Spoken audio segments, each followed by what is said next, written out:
오늘 우리에게 주신 하나님 말씀은 요한3서 1장 1절부터 4절입니다. 장로인 나는 사랑하는 가이오 곧 내가 참으로 사랑하는 자에게 편지하노라.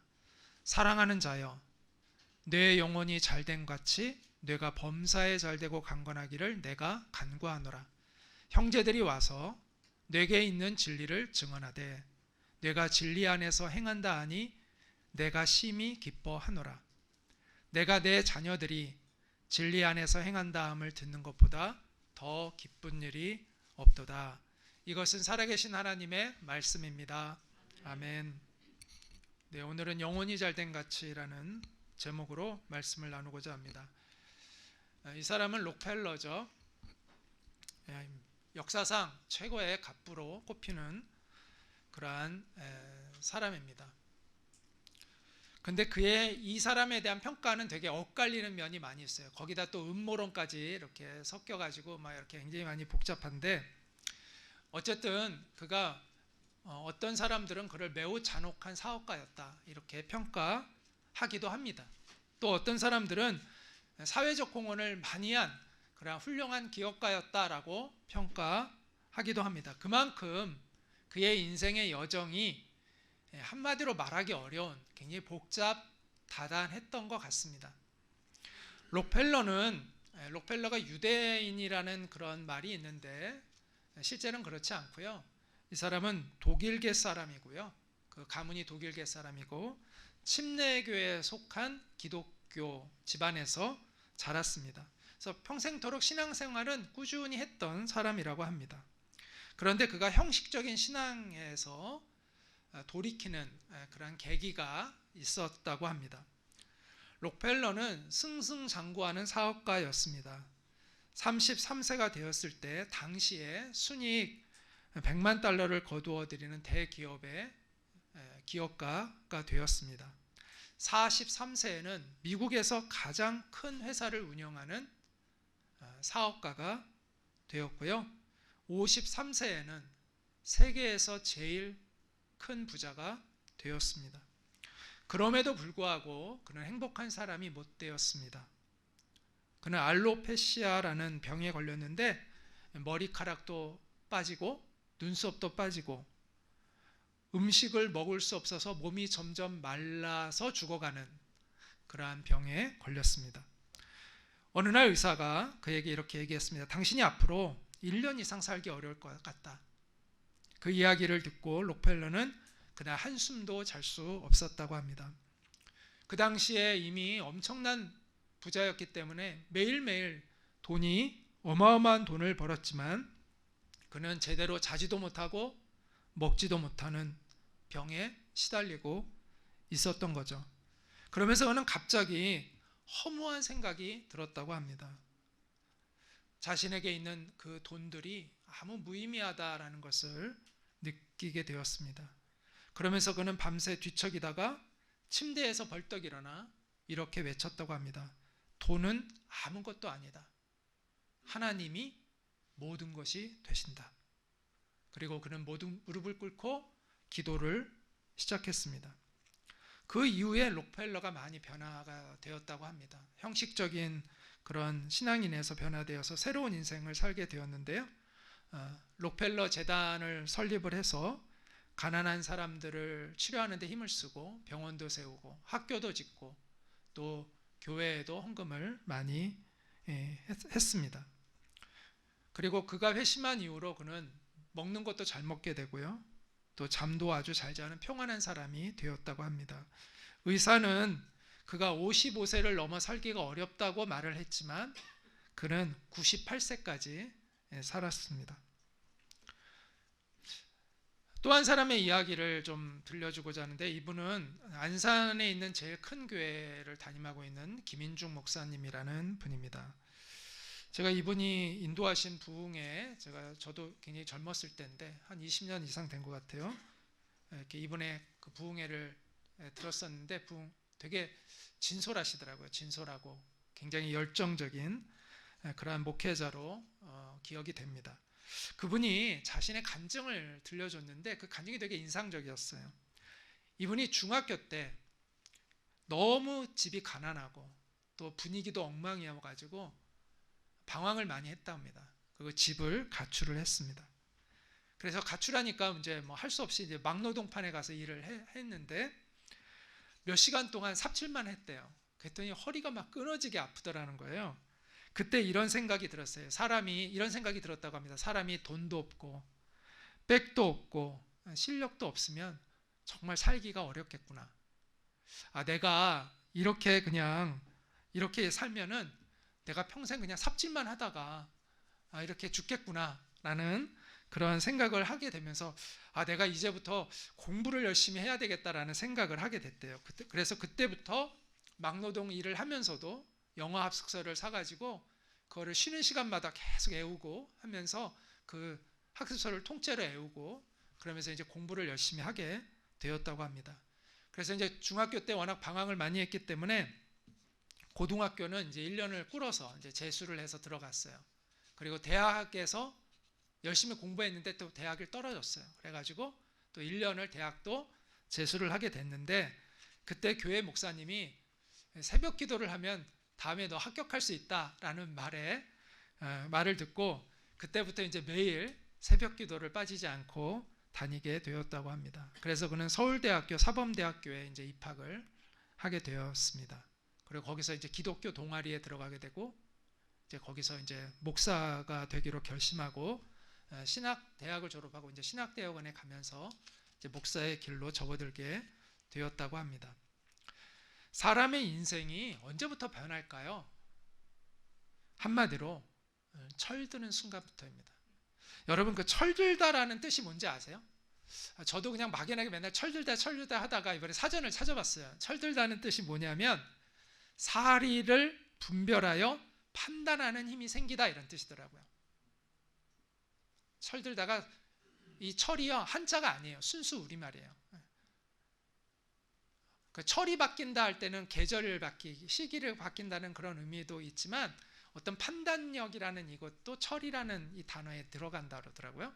그래서 분별할 수 있는 판단력을 가지는 것이 이제 철드는다 이런 표현입니다.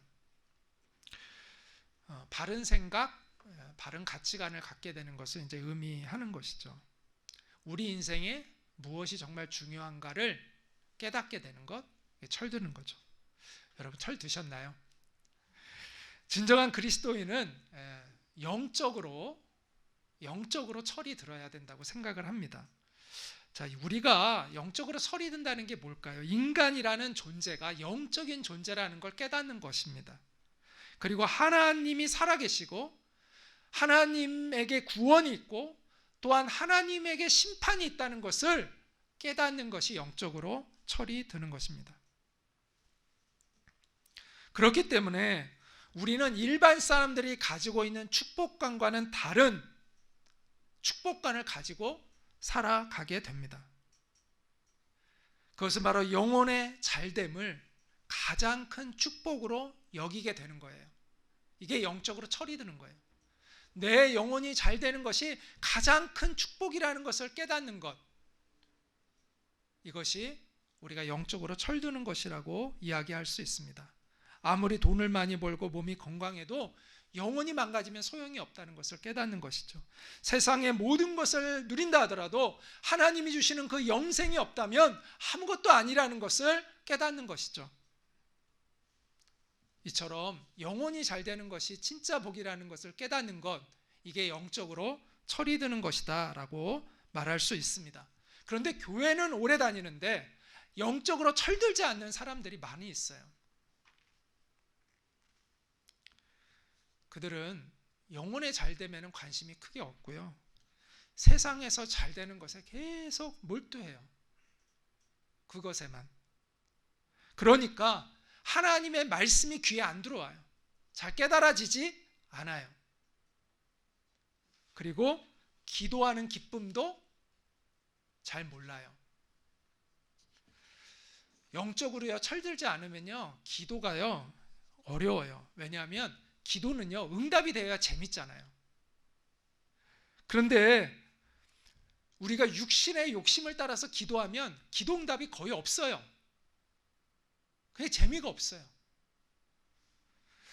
영혼에는 관심이 없고 내가 세상에서 잘 되는 것에만 관심이 있으니까 맨날 그런 거 가지고 기도하니까 하나님이 기도를 잘 안 들어주세요. 그러니까 재미가 없어요. 뭐 기도 응답이 돼야 재밌을 거 아니에요. 근데 기도 응답이 안 되니까 재미가 없죠. 그러니까 뭐라고 얘기하냐면 이렇게 얘기해요. 하나님한테 기도 열심히 해도 뭐 아무 응답이 없던데요. 뭐 기도해서 무엇합니까? 이런 말을 하는 그 자체가 아직 기도를 모르고 있다는 것이죠.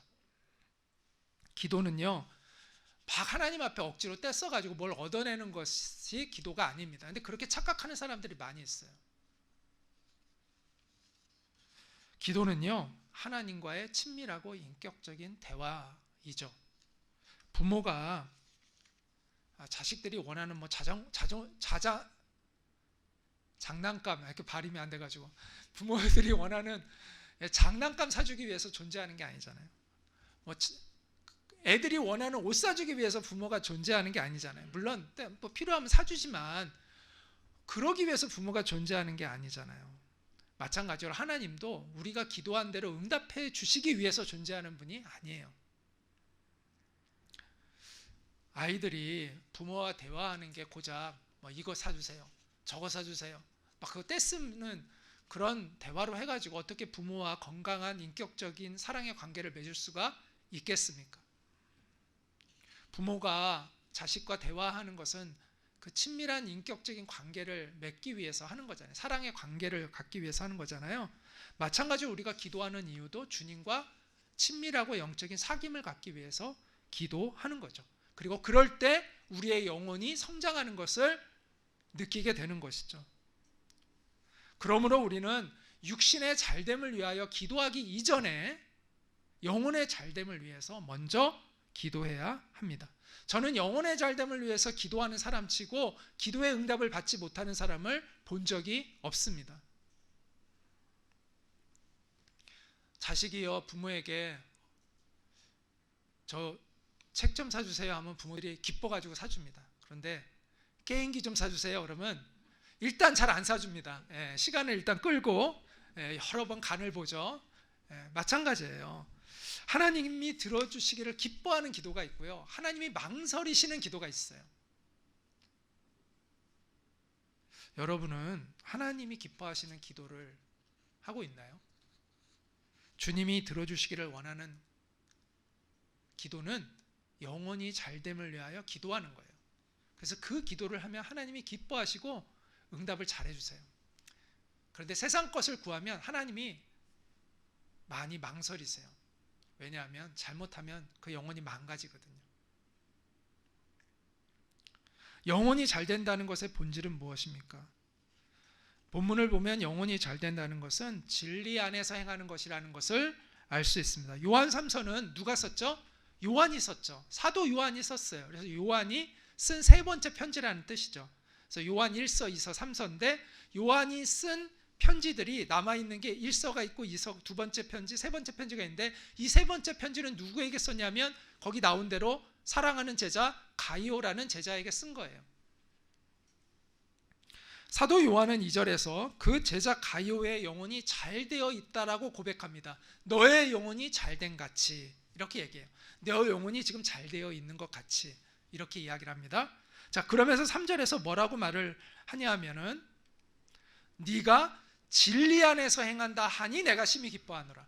그러니까 영혼이 잘 됐다는 게 뭐냐? 진리 안에서 행하는 것이라는 것을 알 수가 있습니다. 그리고 4절에 내 자녀들이 진리 안에서 행한다 함을 듣는 것보다 내게 더 기쁜 일이 없다, 이렇게 고백을 합니다. 그래서 가이오는 영혼이 잘 되어 있는 사람이었는데 이 사람의 특징을 뭐라고 표현하냐면 진리 안에서 행하는 사람이라고 표현하고 있어요. 그래서 결론적으로 이렇게 이야기할 수 있습니다. 영혼이 잘 된다는 것은 진리 안에서 행하는 것입니다. 자, 그렇다면 진리 안에서 행한다는 것은 무엇일까요? 성경에서 말하고 있는 진리는 어떤 개념이 아닙니다. 추상적인 어떤 관념이나 개념이 아닙니다. 어떤 깨달음이 아닙니다. 어떤 사상을 얘기하는 게 아니라 진리는 예수 그리스도를 얘기하는 거예요. 그래서 예수님이 뭐라고 말씀하셨죠? 내가 곧 길이요 진리요 생명이니 라고 말씀했어요. 그래서 진리 안에서 행한다는 것은 예수님과 바른 관계를 맺고 살아가는 거예요. 그 안에 이제 그 사상도 들어가죠. 예수님의 가르침을 따라 사는 것도 들어가죠. 그런데 그보다 더 훨씬 더 넓은 의미예요. 예수님과 바른 관계를 맺고 살아가는 것이 진리 안에서 살아가는 거예요. 예수님을 아는 게 진리를 아는 거예요. 예수님의 말씀에 순종하며 살아가는 것이 진리에 순종하며 살아가는 거예요. 그래서 기독교의 진리는 예수 그리스도다라는 걸 알아야 돼요. 예수 그리스도의 복음이라는 건 복음이 곧 진리를 의미하는데 진리가 곧 예수 그리스도라는 뜻이에요. 복음이 곧 예수 그리스도라는 뜻이에요. 그래서 예수 그리스도의 복음이라는 것은 예수 그리스도가 곧 복음이다라는 뜻이에요.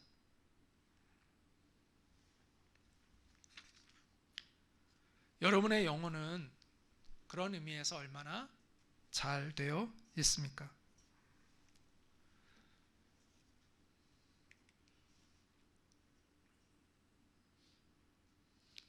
우리 한번 같이 이 말씀 같이 이 글을 한번 같이 읽겠습니다. 시작.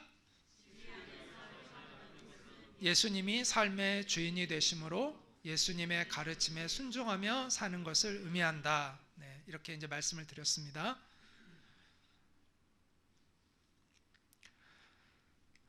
우리의 영혼이요, 잘 되지 않은 상태에서 오는 형통, 축복은요, 축복이 아니라 오히려 저주입니다. 왜냐?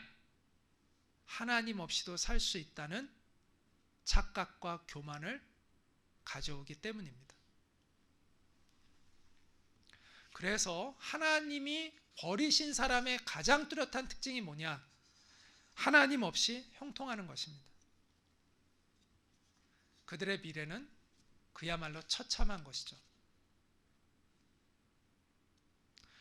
우리는 예수님을 아는 사람이기 때문에 우리는 이런 사람이 되고 싶지는 않을 겁니다. 그렇다면 우리가 추구해야 하는 형통이 있다면 그 형통은 어떤 형통이어야 할까요? 영혼이 잘됨으로 인한 형통이 되어야 합니다. 영혼이 잘 되잖아요. 그러면 내가 내 질병을 고쳐달라고 안 해도 질병이 해결되는 경우들이 꽤나 있습니다. 또 영혼이 잘 되면요, 다른 문제가 그냥 저절로 해결되는 경우들을 많이 우리가 경험하게 됩니다. 그래서 하나님을 깊이 경험한 사람들의 간증들을 보면 그런 간증들이 참 많아요. 내가 내 영혼이 바르게 됐더니 하나님께서 이 문제도 해결해 주시더라 라는 이런 내용들이 참 많습니다. 내가 이걸 꼭 해결을 해달라고 기도한 것이 아닌데도 하나님이, 내가 맨날 이거를 위해서 기도할 때는 하나님의 응답이 없었는데 내가 하나님 앞에 회개하고 하나님 앞에 바른 믿음을 가졌더니 하나님께서 이 문제까지도 그냥 해결해 주시더라. 이런 간증들이 굉장히 많아요. 저도 그런 간증들을 가지고 있습니다. 아마 여러분도 그런 간증들이 많이 있을 거라고 생각합니다. 그러나 비록 몸이 금방 낫지 않고 계속 아프더라도, 또 환경이 바뀌지 않고 계속해서 어렵더라도 영혼이 잘된 사람들은요, 흔들리지 않습니다. 왜냐하면 차원이 달라요. 우리가 영혼이 잘 되지 않은 상태에서 오는 환난과 영혼이 잘 되어 있는 상태에서 오는 환난은 차원이 달라요.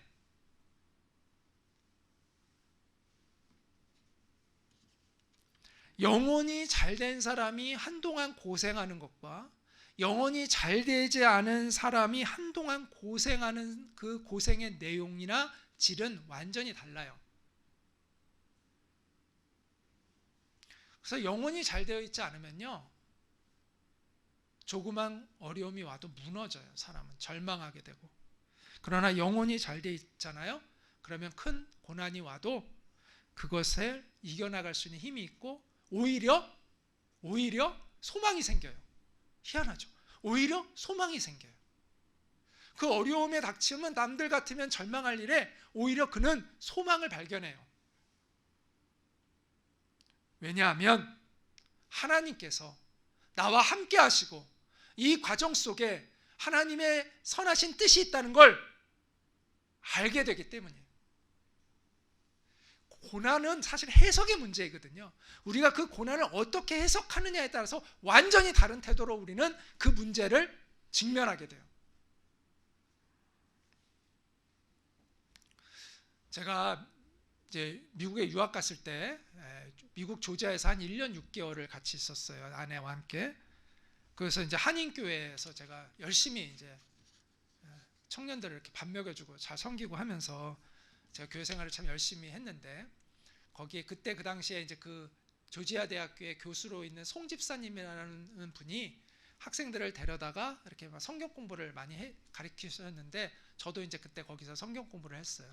근데 그분이 저에게 제가 이제 허리 수술 2번 받고 허리 때문에 고생을 젊었을 때 엄청 많이 했다고 그때도 젊었지만 20대 초에 너무 고생을 많이 했다고 이제 막 그런 이야기를 막 했는데 그분이 저한테 이런 얘기를 하는 거예요. 성경 공부 시간에 저의 얘기를 듣더니 정홍준 형제는 하나님께 쓰임 받을 조건을 갖췄대요. 그러면서 하나님께 크게 쓰임 받는 목사님치고 건강한 사람이 거의 없대요. 그 말을 듣는데 얼마나 위로가 되는지 되게 위로가 되더라고요. 그리고 그 말을 곱씹으면 곱씹을수록 맞는 말 같아요. 납득이 되더라고요. 정말 그래 보이더라고요. 이해가 됐어요. 그러면서 되게 큰 위로가 되었습니다.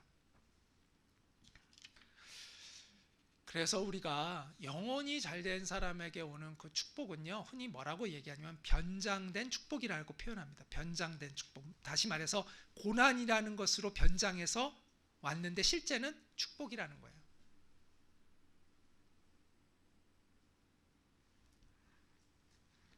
로마서 5장 3절과 4절을 세번역 성경은 이렇게 이제 이야기하는데 우리는 환난을 자랑한대요. 근데 자랑하는 이유가 있어요. 사도 바울이 이렇게 얘기하는 것. 환난은 뭘 낳냐면 인내를 낳는다는 거예요. 환난이 올 때 사람은 인내력이 키워진다는 거예요. 그리고 인내력은 단련된 인격을 만든다는 거예요. 사람의 인격을 다듬는다는 거예요. 그 인내 가운데서 사람의 인격이 다듬어진다는 거예요. 그리고 단련된 인격은 희망을, 소망을 낳는다는 거예요.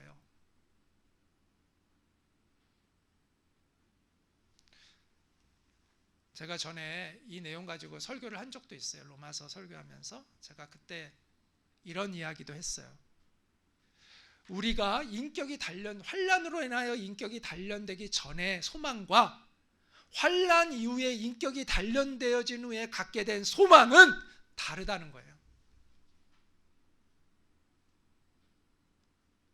하나님은 어쩌면 지금 우리가 가지고 있는 소망이 마음에 안 드실 수도 있어요. 그래서 우리를 연단시키셔서 우리 안에 하나님이 원하시는 소망을 새롭게 품게 하시고 그 소망을 이루는 존재로 우리를 만들어 가시는 그 작업이 하나님의 손길 가운데 있다는 것이죠. 내가 원하는 게 꼭 선한 게 아니에요. 내가 원한다고 그게 꼭 좋은 게 아니에요. 정말 좋은 걸 모르고 안 구할 수도 있고요. 정말 좋은 걸 모르고 안 꿈꿀 수도 있는 거예요. 근데 하나님은 그 환난의 인내의 과정을 통해서 우리의 존재를 변화시키시고 우리가 정말 꿈꿔야 할 것이 무엇인지를 깨닫게 하시죠. 그리고 그 꿈을 이루어 가게 하세요. 그래서 우리는 새로운 희망을 발견하게 되는 것이죠.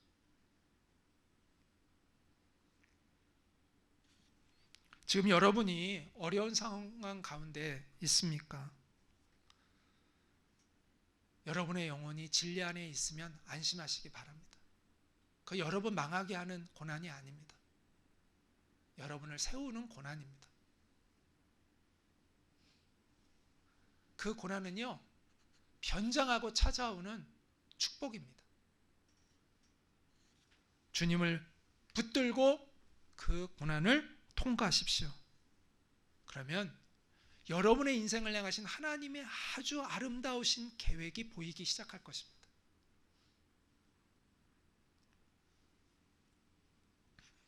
스페인 마드리드에서 한 축구 선수가 교통사고를 당해서 심각한 부상을 입었습니다. 당시 그 사람은 떠오르는 신인이었어요. 축구 선수로서 아주 떠오르는 신인이었습니다. 그리고 밝은 미래가 보장되어 있는 그런 사람이었습니다. 그런데 안타깝게도 그 한 번의 교통사고로 그의 미래는 모두 빼앗기고 말았습니다. 그는 절망에 빠진 채 병상에 누워 있었는데 그런 그를 불쌍히 여긴 간호사가 맨날 그렇게 우울하게 그러고만 있지 말고 좀 노래도 부르고 그러라고 기타를 사줬어요. 이 친구가 이제 그 병상에서 마음을 달래며 기타를 가지고 노래를 부르기 시작했습니다.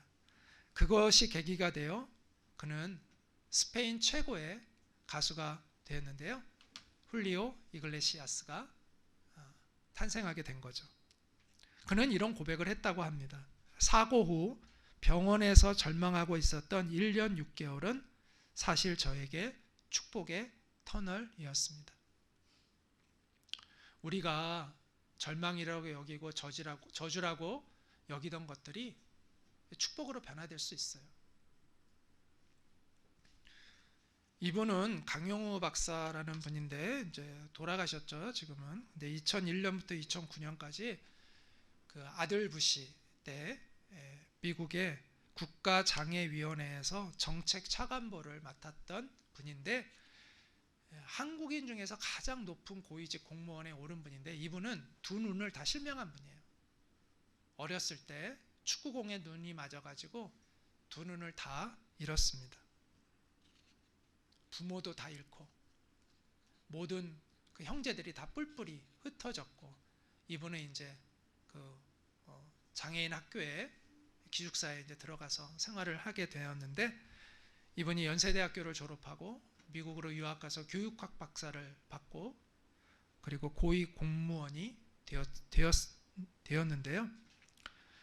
이분이 자기가 시각 장애인이 된 것이 나와 우리 모든 가족에게 복이 되었다라고 이런 고백을 했습니다.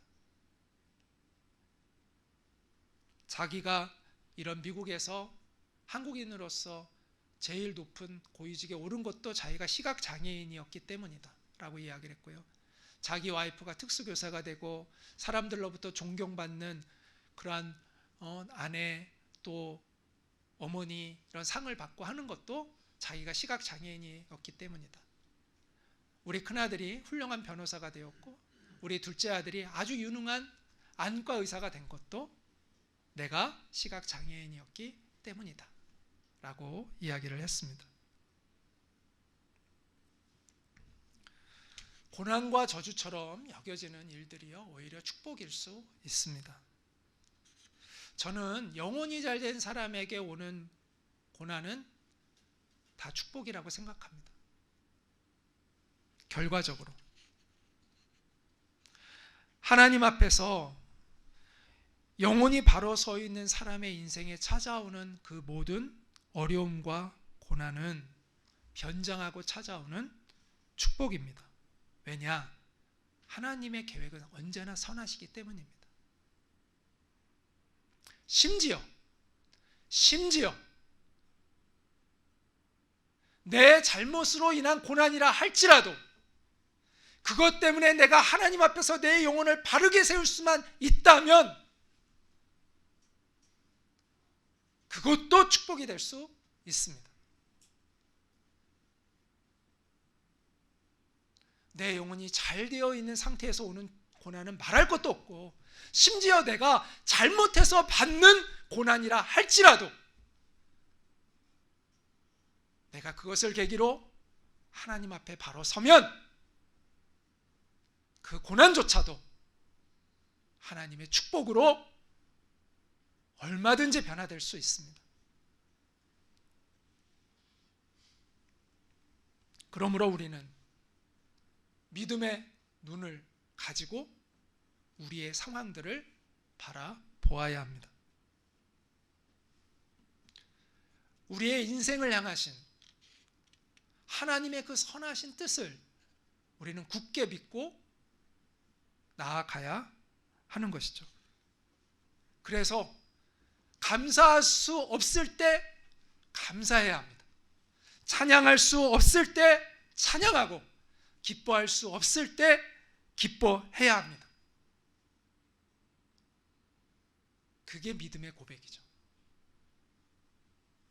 그 믿음의 고백은요, 하나님을 감동시켜요. 하나님을 감동시키면요, 어떻게 될까요? 하나님, 우리에게 찾아오시는 하나님을 깊이 만나게 돼요. 그리고 고난이 축복으로 변화되는 것을 경험하게 됩니다.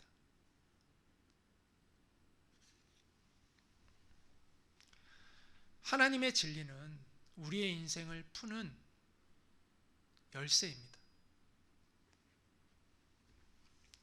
영혼이 잘 되어 있지 않은 사람은요, 환난의 방에 딱 갇히면요, 안절부절을 못해요. 왜냐하면 그 방에서 나올 키가 없다고 생각하기 때문에 그래요. 그래서 두려워서 안절부절을 못해요. 왜? 어떻게 나가야 할지 모르니까. 그런데 영혼이 잘 되어 있는 사람은 어떤 생각을 가지고 있냐면 키가 있어요. 하나님 안에 키가 있으니까. 진리가 고 하나님의 말씀이 키이니까, 열쇠이기 때문에 단지 시간이 걸릴 뿐이지 나에게 하나님의 진리 안에 이 키가 있다는 걸 믿기 때문에 평온함을 가질 수 있어요. 그리고 기도하기 시작하는 거죠. 열쇠를 찾기 위해서.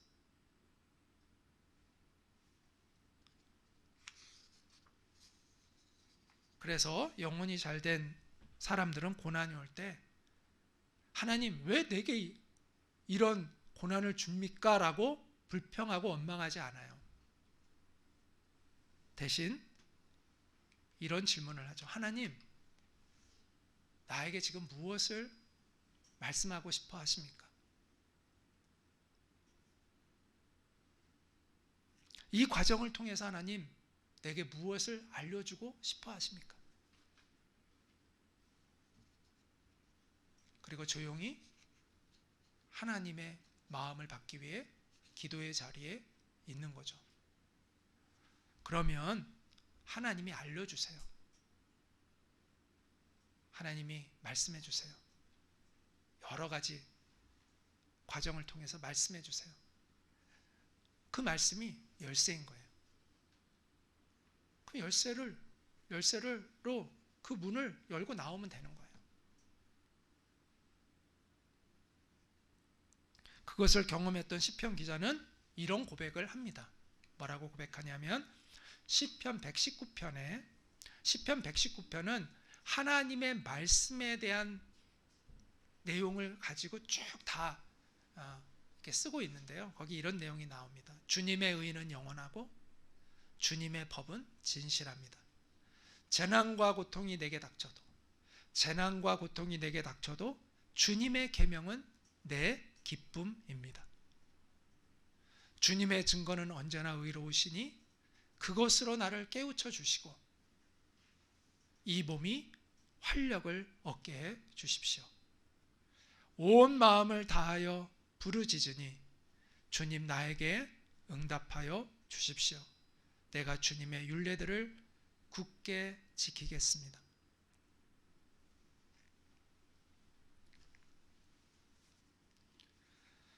사도 요한은 영혼이 잘 되어 있는 그의 제자 가이오를 기쁘게 축복해 줄 수가 있었습니다. 그래서 너의 영혼이 잘된 같이 네가 범사에 잘되고 강건하기를 내가 간구하노라, 내가 축복하노라, 이렇게 이야기할 수 있었습니다. 만약에 제자 가이오가 영혼이 잘 되어 있지 않았다면 사도 요한이 이 사람에게 이런 축복을 해줄 수 있었을까요? 그럴 수 없었을 것입니다. 가이오가 영혼이 잘 되어 있기 때문에, 그가 진리 안에서 행하고 있는 사람이었기 때문에 요한은 기쁜 마음으로 마음껏 그의 제자를 축복해 줄 수가 있었던 것이죠. 하나님을 믿지 않는 사람들도 때로는 목회자에게, 목사를 만나면 뭐 기도해 달라고 하는 사람들이 가끔 있어요.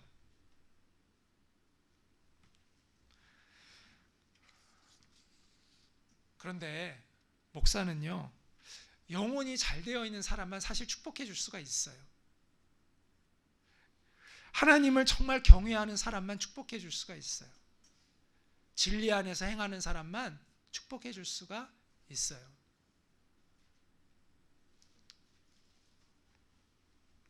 사실 예수님 믿지 않는 사람이 기도해 달라고 하면 사실은 기도해 줄 게 한 가지밖에 없어요. 사실은 본심으로 기도하는 건 한 가지예요. 예수 믿게 해달라는 거. 그거 말고 뭐 다른 게 무슨 기도를 할 수 있겠어요? 예수님 믿게 해달라는 거. 교회를 다녀도 신앙생활 제대로 하지 않는 사람을 위해서 기도할 거 한 가지밖에 없어요. 예수님 제대로 알고 제대로 믿게 해달라고 하는 기도. 그거 말고 다른 뭐가 더 중요한 기도예요? 무슨 기도를 제가 할 수 있겠어요? 그것이 해결되지 않으면 다른 축복이 무슨 의미가 있어요? 진정한 축복은요, 영혼이 잘 되는 거예요. 진리 안에서 살아가는 것이죠. 여러분은 그 사실을 확신하고 있습니까? 사람들은 영혼의 회복보다는 건강의 회복이 더 중요하다고 생각해요. 많이들. 진리 많은 거 천천히 하고 일단 급한 문제, 내 지금 나 죽게 생겼는데 이 급한 문제부터 해결하는 것이 더 중요하다고 생각을 해요. 그래서 주님 이 문제만 해결해 주시면 막 이렇게 이제 기도를 합니다. 그럼 제가 정말 이제부터는 열심히 주님 제대로 섬기고 하겠습니다. 근데 주님은 같이 급해하시지 않아요. 주님은 그렇게 생각하시지 않아요. 주님은 우리가 급하다고 주님도 놀래가지고 막 급해하시지 않고요. 우리가 막 조급해한다고 주님도 조급해하시지 않아요. 그리고 주님은 조용히 우리에게 이렇게 말씀하세요. 나는 너의 영혼이 바르게 세워지기를 먼저 원한다.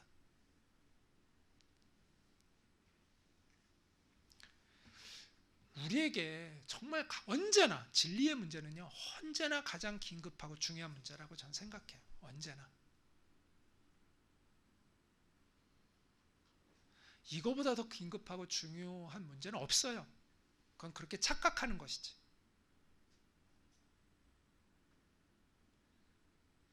우리의 생명이 하나님 불리시면 뭐 언제라도 그냥 바로 가는 거잖아요.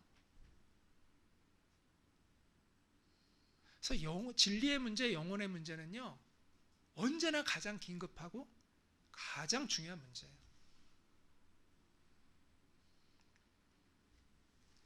생명의 근원이 되시는 예수님을 만나고 그분을 의지해서 하늘로부터 오는 생명을 받고 진리 되시는 그분의 말씀에 순종하며 살아가는 것은 언제나 가장 긴급하고 중요한 문제입니다.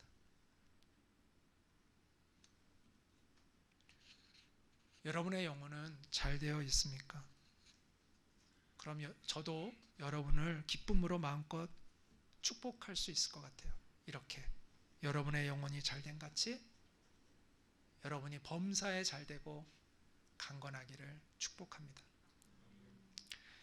2022년 새해를 맞이하는 여러분, 올 한 해 여러분의 영혼이 잘된 같이 여러분이 범사에 잘되고 강건하기를 예수님의 이름으로 축복합니다.